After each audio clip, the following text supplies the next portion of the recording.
podcast ever released, she was my guest. So this is kind of a full circle moment here.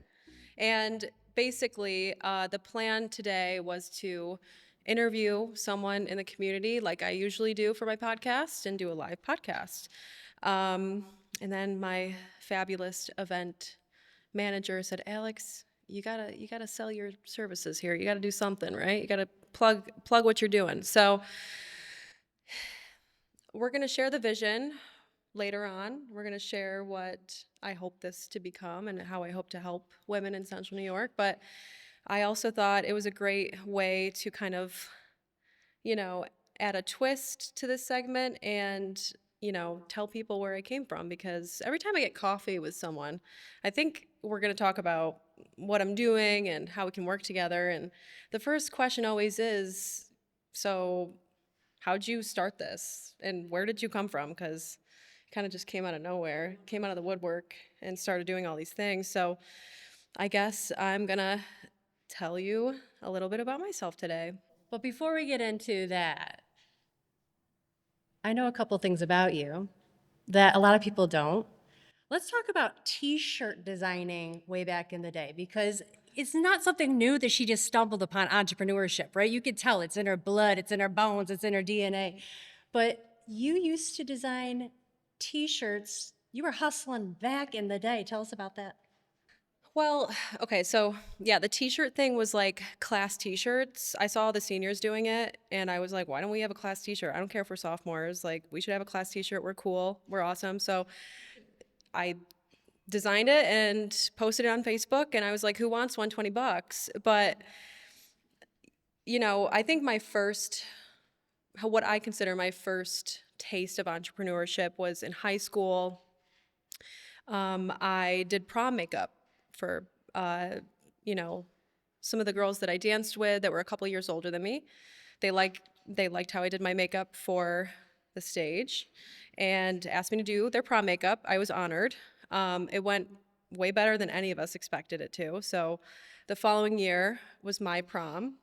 And I knew I would have had to pay for my prom ticket, my prom dress. Wasn't really sure if I wanted to go. So I decided to do prom makeup, make some cash, and then went to Philadelphia for the weekend with my boyfriend at the You didn't time. even I go to skipped it. my prom, went to Philadelphia. I thought that was cooler. Came back to school. Everyone was like, Alex, you were so smart for that. It was so lame. But that was like the first time I realized, okay, I can be good at something and make money from it. And I had a lot of fun doing it. So And you mentioned makeup for the stage. So were you in acting or dancing? What did you do? So I grew up dancing competitively, which it's probably, I'm a stage child, if you couldn't tell. Um, it's probably why I have like the guts to do this. I don't really think I'm qualified to be doing this. However, I learned through dancing, I learned how to perform. I learned how to turn my brain off and present, think on my feet, improv.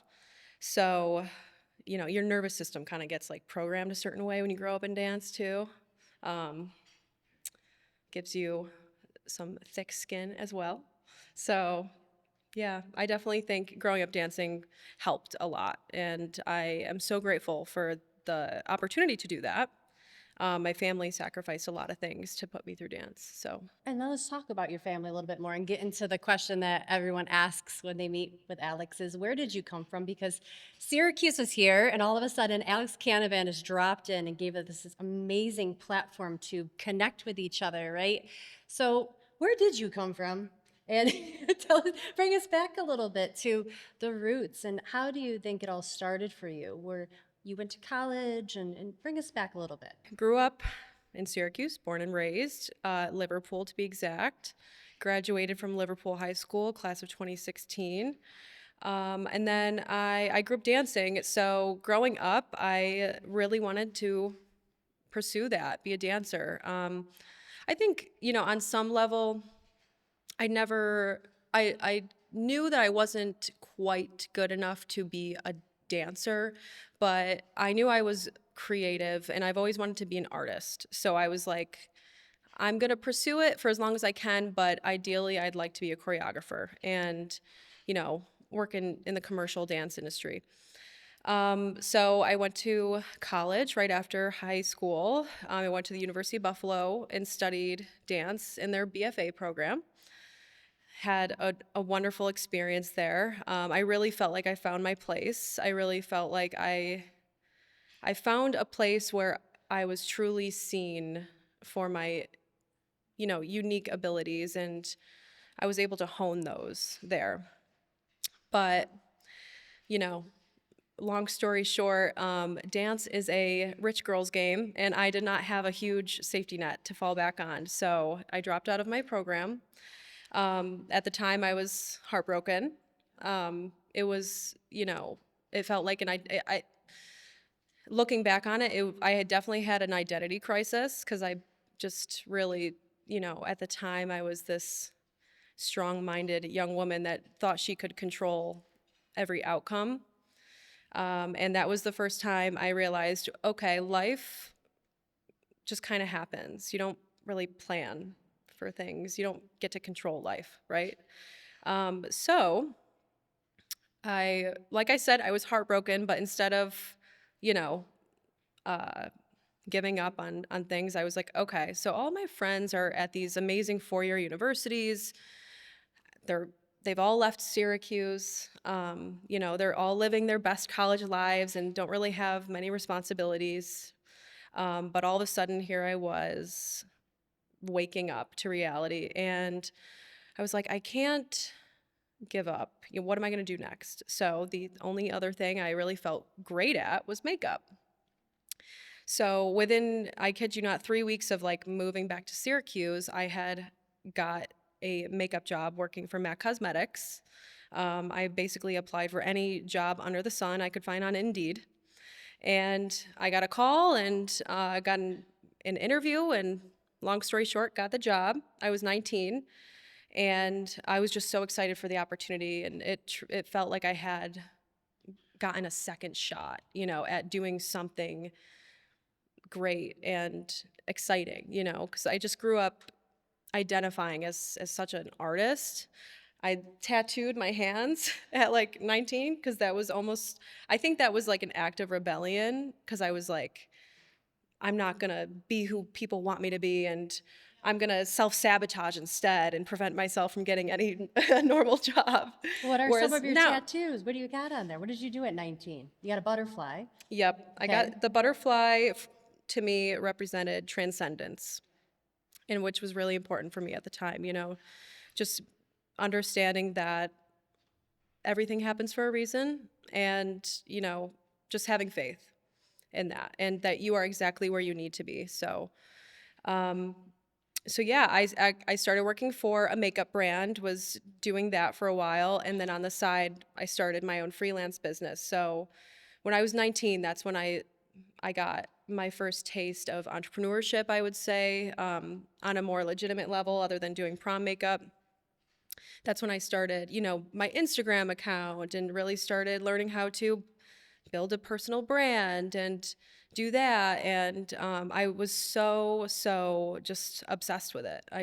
All I consumed was makeup. And I really wanted to do something very artistic. I wanted to work in fashion and do more editorial work and really play around. And over time, I was still doing makeup, supplementing my income by bartending, because makeup here, the industry here, if you're in the beauty industry, you know that the bread and butter of everything is the wedding industry. So that's very seasonal. And when it wasn't wedding season, I was bartending 6, 7 And Alex, nights a when week. was this? You're doing makeup for brides, but then also bartending. This must not have been too long ago then. I went back to school in 2021. So the pandemic really changed everything, I think.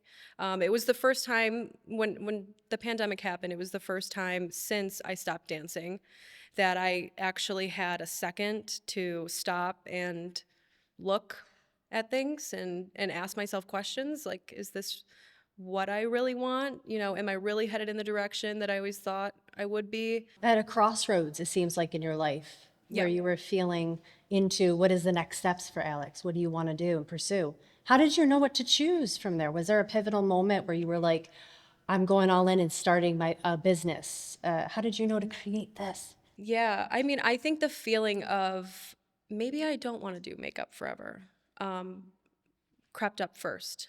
And when I was in high school, the only electives I ever took were like the business classes. And I don't know if anyone in this room was a DECA member, but I was like really committed to my DECA club too, which is just like a business club. Essentially, it's a club where you get to dress up and wear fun business clothes and then like go on a field trip for the day.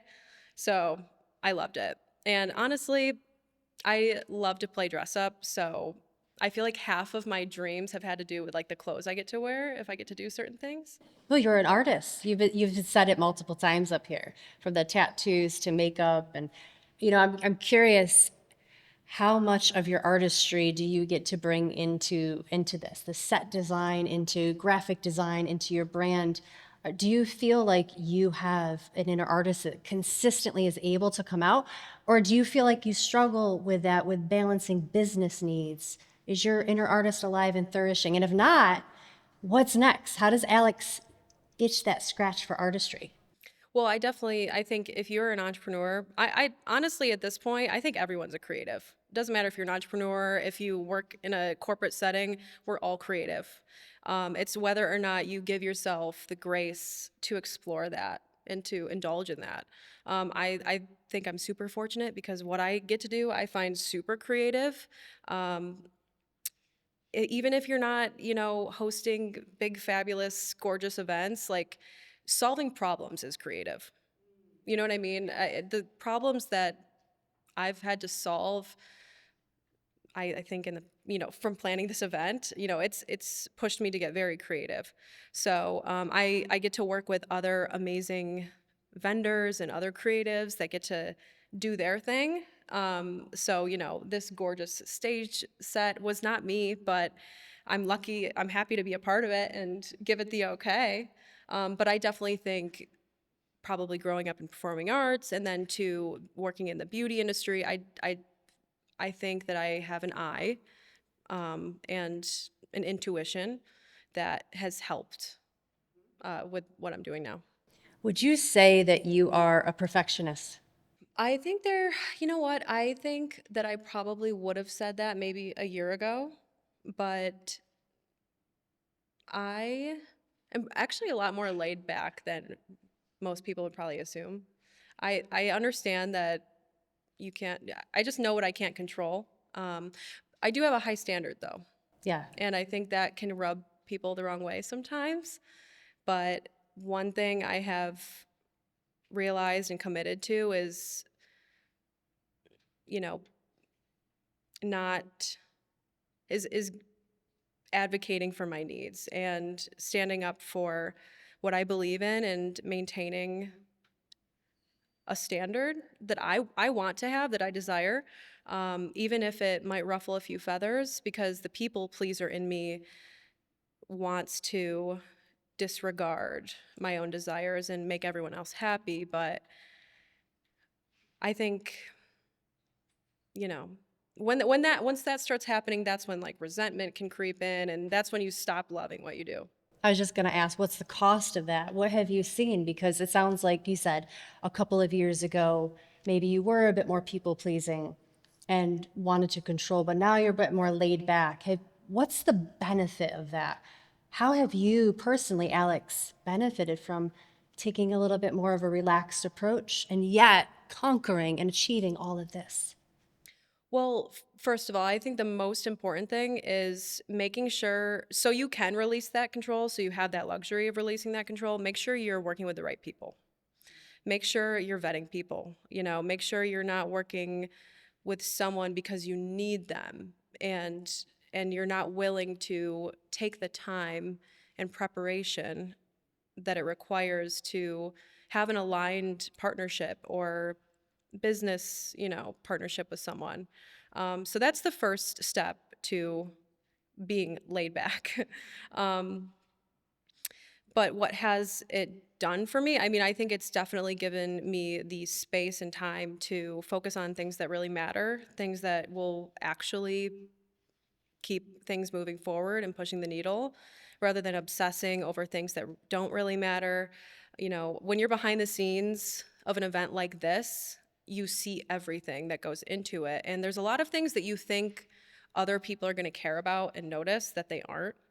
So I think it's just as time goes on, I have more discernment. You know, I'm able to make better judgment and understand what I can and can't control and what I should and shouldn't care about.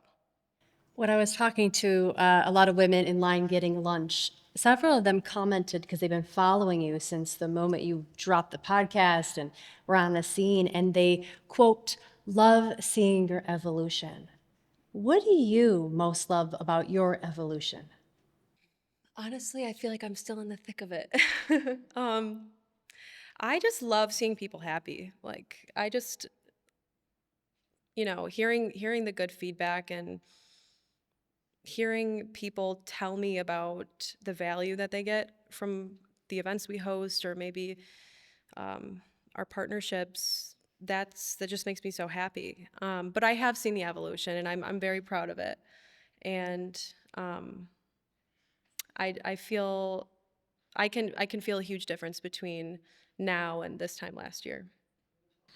Let's talk a little bit about favorite wins so far in the business, in your community that you've seen. Is there a pivotal moment where you were like, oh my God, this is bigger than me? This is way bigger than one person. What was that moment or that partnership, or did you get a piece of feedback from someone, even in the membership or community, that really affected you? One of my favorite things that I've heard is hearing that people have literally gone into business together from meeting at the summit of a previous summit. That was like, wow, oh my gosh. It's having the effect that I want it to, which all in all, like the overarching mission behind this event and all the events that we host is to hopefully create a little bit more, I say opportunities, but like I want to see women prosper. Like I want to see more prosperity. I want to see more wealth being created and distributed and in the hands of women. Being from this region and not really coming from a whole lot of money or opportunities and or resources, I just want to see people do well, and I want to see businesses do well because it's the small businesses that make any community worth living in.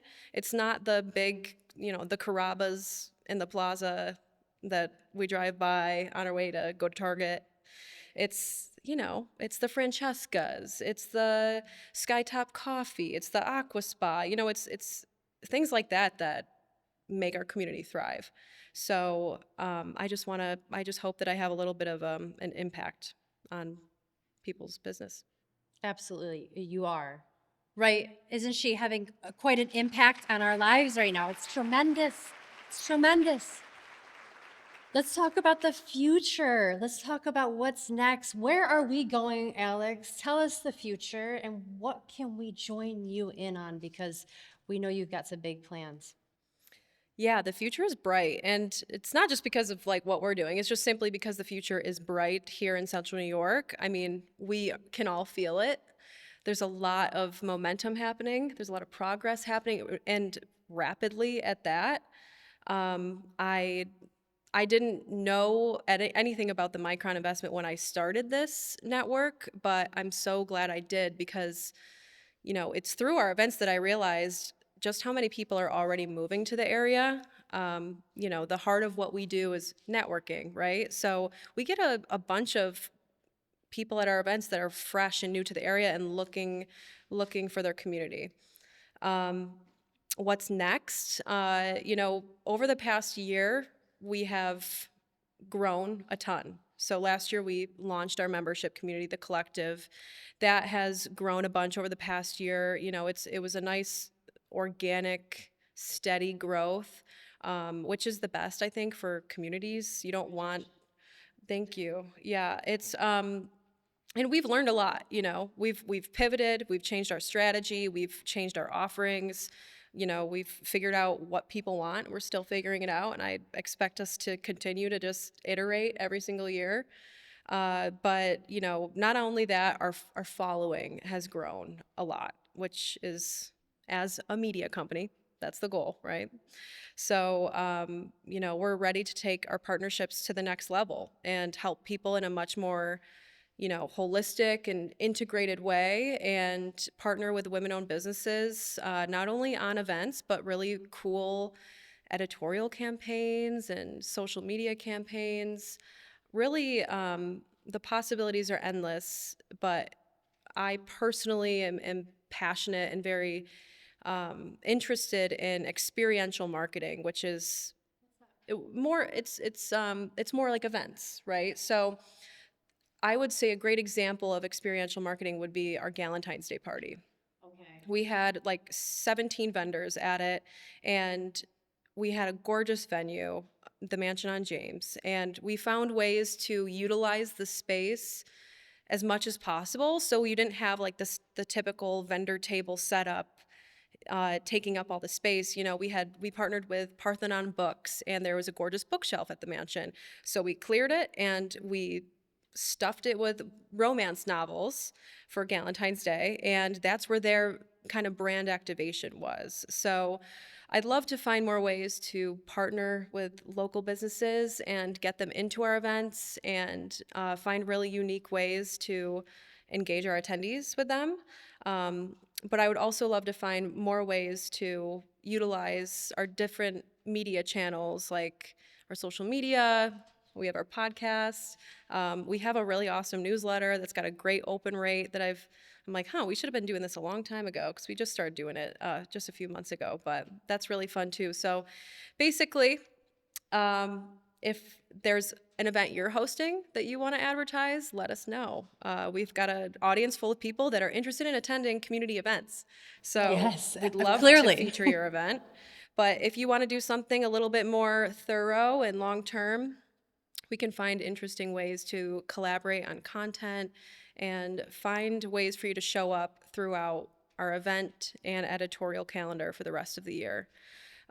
So that's how people can work with us. But if you are interested in being a part of the collective and just hanging out with us, and you are a business owner, our members get 20% off of all of our advertising and media packages. So media services do include vendor tables, sponsorships, podcast guest features, all that stuff. So that's definitely a great way to get a discount.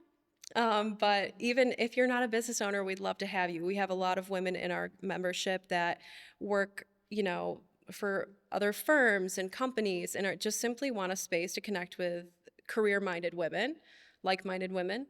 And we don't just host business events either. I mentioned our Galentine's Day event, but we also host fitness pop-ups and other fun social events. Like I'm excited. We're going to be hosting our first retreat this year, and that one's going to be called Camp Collective.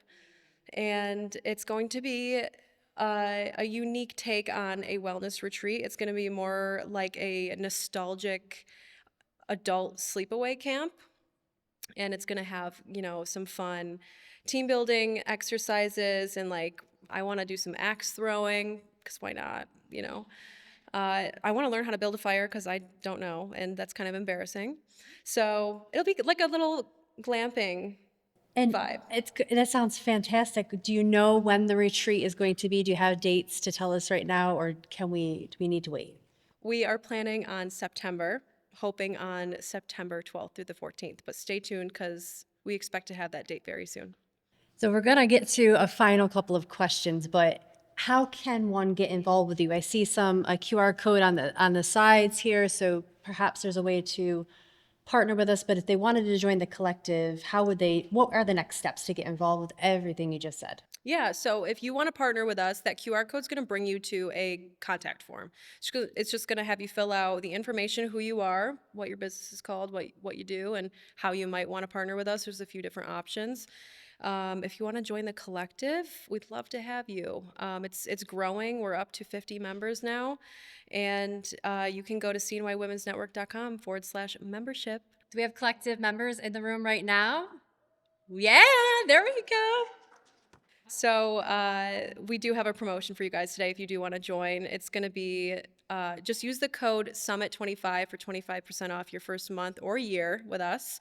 And our VIPs do get a little something extra special. So VIPs, you should have received your promo code on an invitation today. But if not, feel free to stop by the help desk and someone will get that to you. In closing of this beautiful interview, what is the message that you want to leave us with? Was it something that you want to circle back to earlier that you said? What's the vision that you want to leave us with? So when we were prepping for this interview, that something came up for me. This is good. We're gonna go back to the Galentine's Day party that just happened. So we did giveaway totes for our VIPs for our Galentine's Day party, and we had a bunch of totes left over because we didn't sell out of all of our VIP tickets. So throughout the night, I was giving the extra totes away to team members and frustrated attendees, really just anyone that came by. And I said, here's a tote, here's a tote, here, you get a tote, you get a tote. And at the very end of the night, it was a hard night because the parking lot was like an ice skating rink, and I was very scared of getting sued. But I was exhausted. And at the very end of the night, I went into the office to start packing things up, and I noticed that there was one tote bag left. And my first inclination was like, okay, who else needs a tote bag? Like, who am I going to give this to? And then I was like, did you get one? And I was like, no, I didn't. Okay, I think I should take this because I guess it's mine. I made it, right? So I took the bag and I was like, okay, are you sure? I took the bag. It's so cute. I love the design on it. But then the other day, I was pulling a mug out of my cupboard to pour myself a cup of coffee. And I was looking at this mug and I realized that it was a mug from Orange Theory that was in our tote bag from Galentine's Day. And I just kind of had this feeling of joy and gratitude for what this has become, and just simply for the opportunity to host the Galentine's event, because I just started thinking about how this mug got into my cupboard. And then it brought me back to the point where I was not going to take the bag, and how my natural inclination is to give it away and to just, essentially just continue to be of service, right? And I think that, especially as women, a lot of us get into business to make an impact. Not necessarily, like, we're not really thinking about the profit all the time. We're not getting into the business all the time because of the money we're going to make.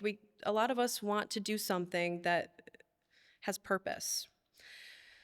So I guess what I want to leave you guys with is to make sure you're taking the time to enjoy the fruits of your own labor. Make sure you're making the effort and giving yourself the space to love your product.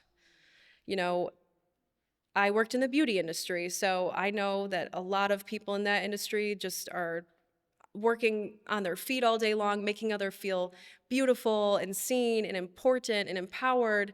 And a lot of them do get burnt out. And a lot of them operate from an empty cup. And I'm thinking, I asked my hairstylist the other day, when was the last time you got your hair done? Well, when was the last time you got a blowout? Just to feel good. And she couldn't tell me.